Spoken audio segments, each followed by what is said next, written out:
தெரியும். நாங்க கருப்பா தான் இருக்கோம், ஆனா செழிப்பா இருக்கோம். நாங்க கருப்பா இருக்கோம், ஆனா நாங்க செழிப்பா இருக்கோம்.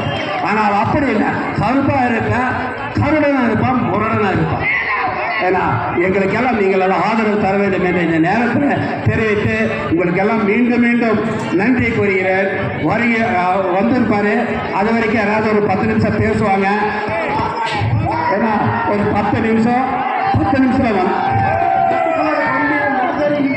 அந்த ரெட் கலர் வண்டியாக தான் நிற்கலாம் பாருங்க. ரெட் கலர் வண்டியாக தான் நிற்கலாமா, யாருன்னு பார்த்து எடுத்துருங்க தயவு செஞ்சு பாருங்க. இன்னைக்கு வந்து திமுக ஆட்சி, அவ்வளோ ஆட்சியில் நிறைய இருக்கு, சொல்ல வேண்டியது இருக்கு. இதுக்கு பின்னாடி வந்து நாங்கள் பட்டி தொட்டியெல்லாம் வந்து நாங்கள் மீட்டிங் போடுறோம். TN43 M 7261 கார் வந்து எங்கே நடுரோட்டில் நிற்கிது. அதனால் தயவு செஞ்சு அந்த வண்டியை எடுத்து கொஞ்சம் ஆதரவு கொடுங்க. அந்த ஜமாப் நல்லா அடிங்க,